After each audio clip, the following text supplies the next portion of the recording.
Welcome back to another review, this time for the anime Inexpressive Kashiwada and Expressive Oota, which had 12 episodes and was airing in autumn of 2025. Synopsis on any list. Kashiwada-san's face is a masterpiece of stoicism. Her classmates, Oota-kun, a walking explosion of emotion determined to crack her calm with over-the-top antics. Spoiler, it's not working.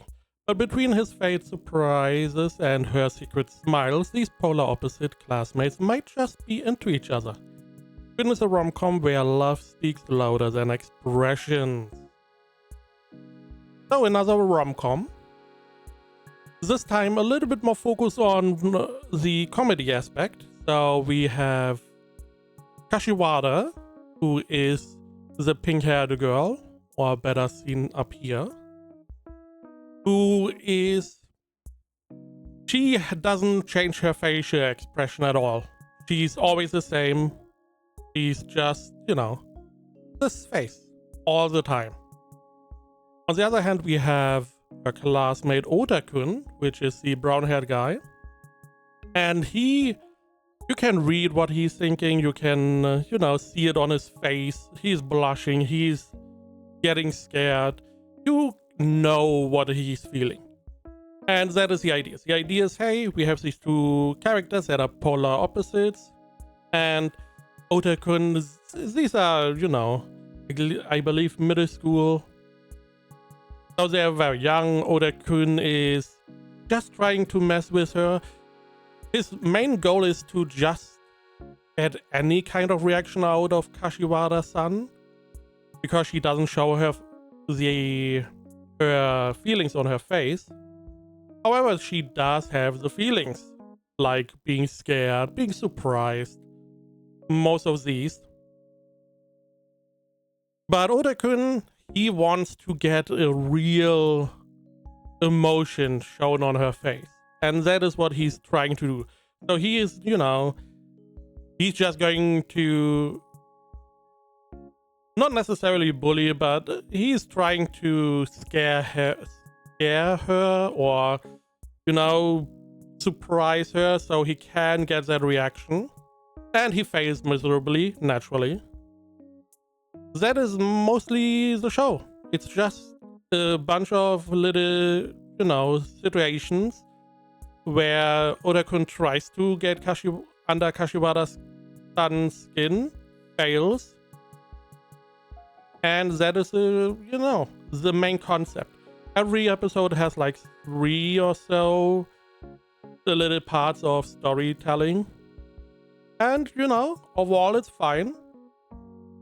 Animation is, acceptable.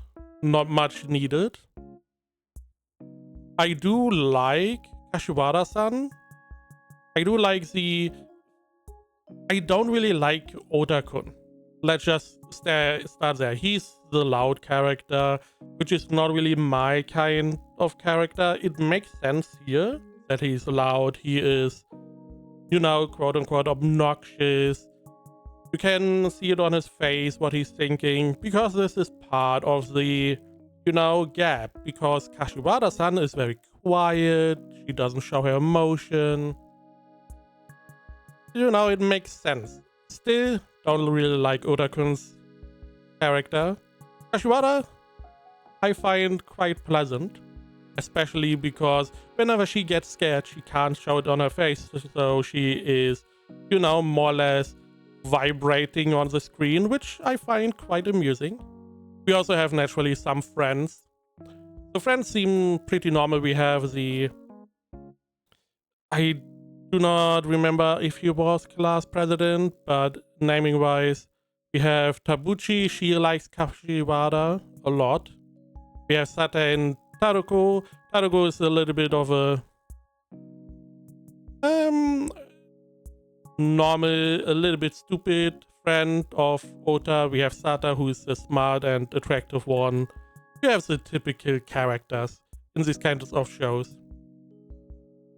Not much else to say. It's just a little bit It's just a lot of comedy and a little bit of romance. between these two characters. Ratings. AniList has it at 68%. My anime list at 7.04. I would also say it is like a 7 out of 10. It does help that we have these little story beats, a couple of those every episode, so we can switch it up every now and then. And you know, you go through all the staples you know and love in rom-coms. We have a haunted, not race, but you know, we have like a haunted challenge, we have a beach episode, the classics, the simple classics. And it's fine. It's fine. Why not?